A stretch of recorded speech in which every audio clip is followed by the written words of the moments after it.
What's up, guys? This is Kazakage of San 1 here with a quick video. It's actually a deck profile. It's Spellbooks, obviously, so let me get started. Nothing really much to say about them. One High Priestess. Actually, I did forget to mention that I might be missing a few cards because I'm letting people borrowing them. So, I'm gonna tell you guys what it should be. So, I'll be running 3 Priests. Obviously, it's a boss card. I'll be running 3 Worlds because it's a recycler, and then it's a JD at the same time. So I like both of them. They're both amazing in their own ways. One is a recycler, one is a destroyer. So, plus he's 2,900, so you can get over a couple things. 1 Blue Eyes and 2 Maidens, because Maiden's a spellcaster. So if Tower ever gets destroyed and I have no spellbooks in the graveyard, when Tower gets destroyed, it counts itself as a spellbook. So you can special summon a level 1, which would be Maiden. Then obviously, your opponent needs to set up so it can get over, the Blue Eyes. Otherwise, he'll be having trouble. 2 Super Nimble Mega Hamsters with 3 Raikos. Mainly because Raiko will mill my spellbooks and some unwanted cards like, Blue Eyes.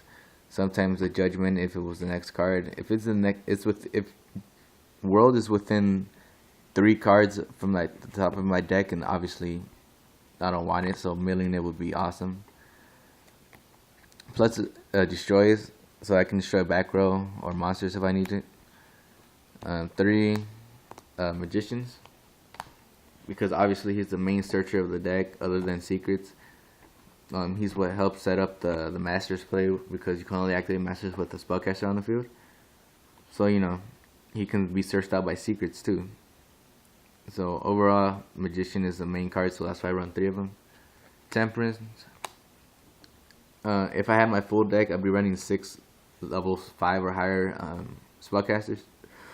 So running 3 would be necessary. And besides, it's an easy way to get Priestess or World on the field. So why not, Then 3 secrets. Obviously, main searcher other than Magician. And 2 masters. I'd be running 3 if I had my 3rd one, but it's so like I said, some people are borrowing my cards, so it's okay. But run 3 because it's other than secrets, it's another main card because it can copy almost anything. 3 towers. It's your main recycler. If you lose all 3 of these, it's almost not impossible to get the back. You can always banish with Priestess and then use Eternity to add it back to your hand. Activate, then you can keep recycling. So it's not always bad, you can always use it. And that's the one thing I'm afraid of using If4 is for Eternity, because if I have the 1 Eternity and I return it, and I don't get a chance to put Eternity back with the tower before it gets destroyed, then there's no other way I can get it. That was my only other way, other than, recycling them by himself. 3 Faiths, because it's a good card. It doesn't target, so things like lands or like, let's say World Decree, things that are chainable, they need to activate it when I activate this, not when I'm resolving it. Or no, how do I say it? If I activate this, they need to activate something. If they don't activate something and I choose the effect, then they activate something, they can't do that because this card doesn't target. You know what I mean? So Fade's a good card. 3 might be a little too much, but right now I'm trying to fill up the cards while I'm still missing my other cards. So 3 Faiths is still pretty good. 3 Power. It's a way to get over Stardust or Scrap Dragon, or whatever card you're having trouble with. You can always use this as a way to get out. And it's another searcher. 3 Wisdom protects me from Torrential, Dark Hole, Bottomless, Deep Prisons. So I might take it down to 2, but for right now it's at 3 because once again I'm filling up. 1 Eternity because I can recycle it with with Tower and World. Actually, that's another way. I didn't think about that. So that's a good way of doing it. 2 Lives. Monster Reborn, since it got banned, this is a better way of doing it. Crescent, I prefer the Sun one. I forgot what it's called, but this one's Crescent Moon. The other one is a different way.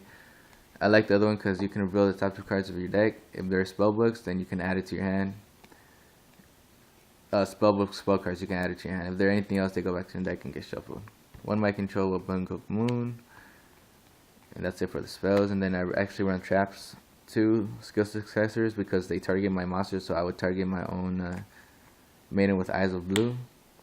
and I can get her effect. And it's a graveyard. It's like breakthrough skill. If it's in your graveyard, you can remove it to make one of your monsters gain 800. So it targets again in case you want to activate maintenance effect. And then breakthrough skill, you know, same thing. I'm gonna be milling with Raikou, so it doesn't hurt to have it. But yeah, you guys. Hopefully you guys enjoyed the video. That's my deck profile, and comment, subscribe if you guys that would like any suggestions. And yeah, peace.